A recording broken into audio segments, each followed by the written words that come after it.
بسم اللہ الرحمن الرحیم۔ درود و سلام ہو محمد و آل محمد پر۔ السلام علیکم۔ بیست خبرنامے میں خوش آمدید۔ نظر ڈالتے ہیں 18 جنوری کی اہم ملکی اور عالمی خبروں کی شہ سرخیوں پر۔ وزیر اعلیٰ پنجاب عثمان بزدار کے سخت احکامات پر محکمہ خوراک نے صوبے بھر میں فلور ملوں کے خلاف کریک ڈاؤن شروع کر دیا ہے۔ چین نے مسئلہ کشمیر کو اقوام متحدہ اور سلامتی کونسل کی قراردادوں کے مطابق حل کرنے پر زور دیا ہے۔ ایک ویڈیو منظر عام پر آئی ہے کہ جس میں مقبوضہ جنوبی ہیبرون علاقے میں فلسطینی شہریوں کے 2 مکانات کے انہدام کے دوران مقامی رہائشیوں اور اسرائیلی فوج کے مابین جھڑپیں ہو رہی ہیں۔ قائم مقام روسی وزیر خارجہ سرگئی لاروف کا کہنا ہے کہ ایک غیر تصدیق شدہ اطلاع کے مطابق کم از کم 6 امریکی F-35 جیٹ طیارے اس وقت ایرانی سرحدی علاقے میں موجود تھے جب ایران نے گزشتہ ہفتے یوکرین انٹرنیشنل ایئر لائن کی پرواز PS-52 کو حادثاتی طور پر گرا دیا تھا۔ UNHCR نے کہا ہے کہ لیبیا میں لڑائی کی وجہ سے تقریباً 1.5 لاکھ لوگ دارالحکومت طرابلس میں بے گھر ہو گئے۔ افغان طالبان نے اعلان کیا ہے کہ وہ افغانستان سے فوجیوں کے انخلاء کے لیے محفوظ ماحول فراہم کرنے کی غرض سے عسکری کارروائیاں کم کرنے پر رضامند ہو گئے ہیں اور امریکہ کے ساتھ ہونے والی بات چیت کا محور معاہدے پر دستخط کی تاریخ مقرر کرنا ہے۔ بھارت کے پنجاب اسمبلی نے متنازع شہریت قانون ایکٹ CAA کے خلاف قرارداد کو کثرت رائے سے منظور کر کے حکومت کے خلاف سپریم کورٹ جانے کا اعلان کر دیا ہے۔ عراقی رضاکار فورسز حشد الشعبی نے تکفیری دہشت گرد تنظیم داعش کا ایک اہم سرغنہ ہلاک کر دیا ہے۔ اسرائیلی کمپنی نے واٹس ایپ ہیکنگ سسٹم متعارف کرا دیا ہے۔ حیرت انگیز انکشاف نے سائبر کرائم کی دنیا میں تہلکہ مچا دیا ہے۔ اور فرانس کے صدر ایمینوئل میکرون کو پیرس کے تھیٹر سے اس وقت سیکیورٹی فورسز نے بحفاظت باہر نکالا جب مظاہرین بلڈنگ میں گھسنے کی کوشش کر رہے تھے۔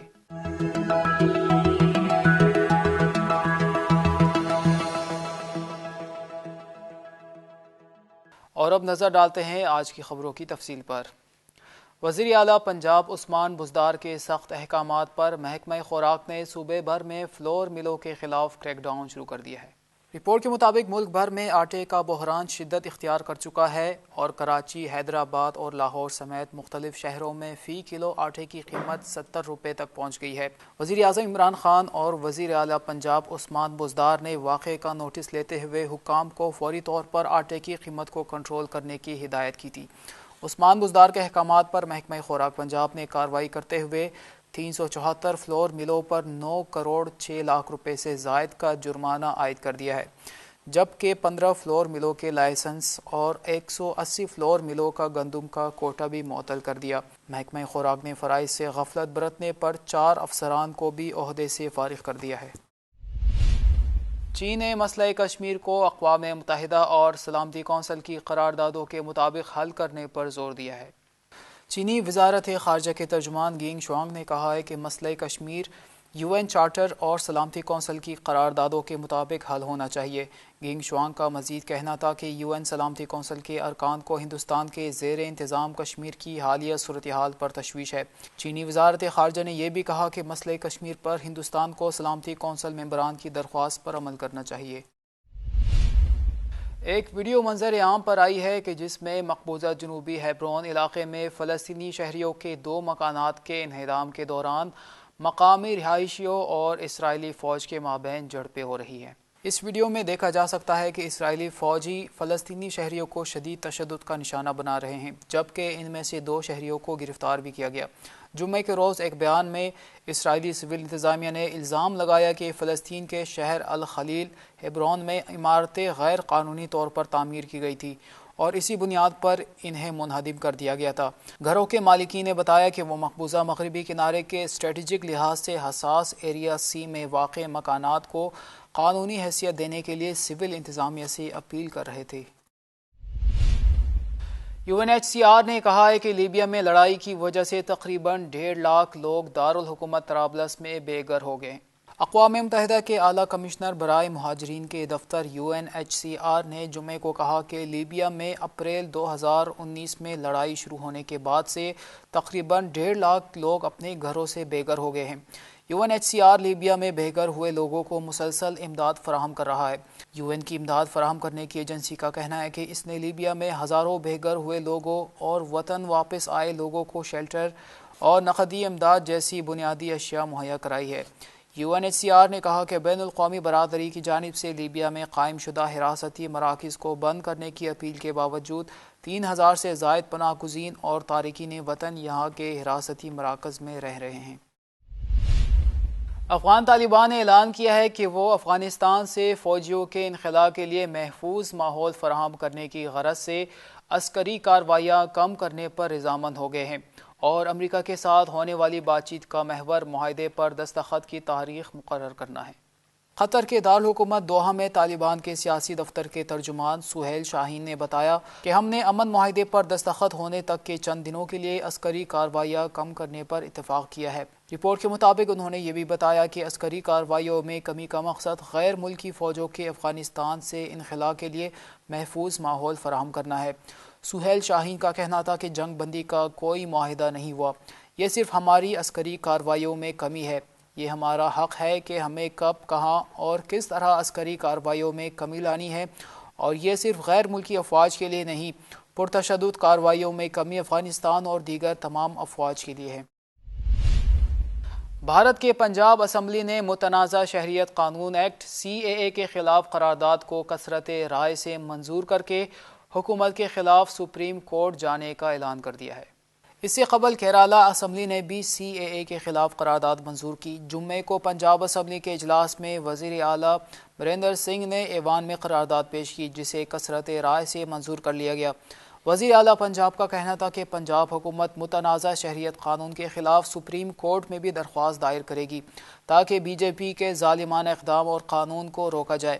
رپورٹ کے مطابق کیرالہ اسمبلی نے بھی قرارداد منظور کرنے کے بعد سپریم کورٹ میں درخواست دائر کی، جس پر 60 اراکین اسمبلی نے دستخط کیے۔ اراکین اسمبلی نے عدالت سے مطالبہ کیا کہ وہ مذہب اور لسانیت کے نام پر ہونے والے حکومتی اقدامات کو غیر قانونی قرار دے۔ سٹیزن شپ کے نام پر شہریوں سے ان کی مذہبی شناخت پوچھی جا رہی ہے، جو کہ بھارتی آئین کی خلاف ورزی ہے۔ عراقی رضاکار فورسز حشد الشعبی نے تکفیری دہشت گرد تنظیم داعش کا ایک اہم سرغنہ ہلاک کر دیا ہے۔ رپورٹ کے مطابق عراقی رضاکار فورسز حشد الشعبی نے ایک کارروائی کے دوران دہشت گرد گروہ داعش کے سرغنے کو ہلاک کر دیا ہے۔ رپورٹ کے مطابق عراقی فورسز نے دارالحکومت بغداد کے شمال میں ایک کارروائی کے دوران داعشی دہشت گرد گروہ کے سرغنہ سیف فیصل المکنی کو ہلاک کر دیا ہے۔ المکنی عراق میں دہشت گردی کے سنگین جرائم میں ملوث رہا ہے اور عراقی سیکیورٹی فورسز اس کا 2016 سے پیچھا کر رہی تھی۔ اسرائیلی کمپنی نے واٹس ایپ ہیکنگ سسٹم متعارف کرا دیا ہے۔ حیرت انگیز انکشاف نے سائبر کرائم کی دنیا میں تہلکہ مچا دیا ہے۔ تفصیلات کے مطابق یوں تو سائبر ورلڈ پر روز بروز حملوں کا سلسلہ جاری رہتا ہے، لیکن ایک ایسا حملہ جس نے پاکستان سمیت دنیا بھر میں ایک تہلکہ مچا دیا ہے۔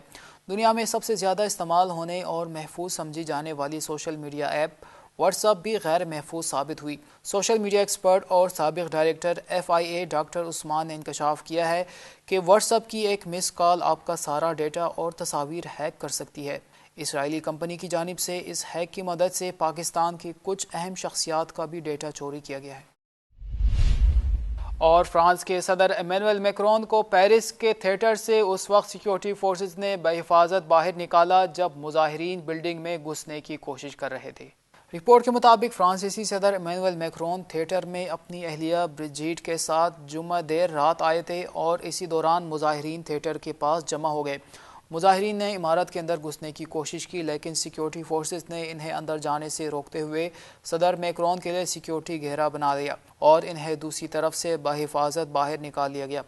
قابل غور ہے کہ فرانس حکومت کی پینشن اصلاحات پالیسیوں کے خلاف گزشتہ 5 دسمبر سے لاکھوں افراد مظاہرے کر رہے ہیں اور اسی کڑی میں نقل و حمل کے سیکشن میں کام کرنے والے ورکرز بھی ہڑتال پر ہے، جس سے عام شہریوں کو ٹریفک سے متعلق زبردست پریشانیوں کا سامنا کرنا پڑ رہا ہے۔ فرانس میں یلو جیکٹ مظاہرے 9 نومبر 2018 کے وسط میں مہنگائی اور حکومت کی معاشی پالیسیوں کے خلاف شروع ہوئے، جو بعد میں سرمایہ دارانہ نظام کے خلاف منظم تحریک میں تبدیل ہو گئے ہیں۔ یہ تھی آج کی خبریں۔ اگلے خبر نامے تک اجازت دیجیے۔ دیکھتے رہیے بہست تعلیمی ٹی وی چینل۔ اللہ حافظ۔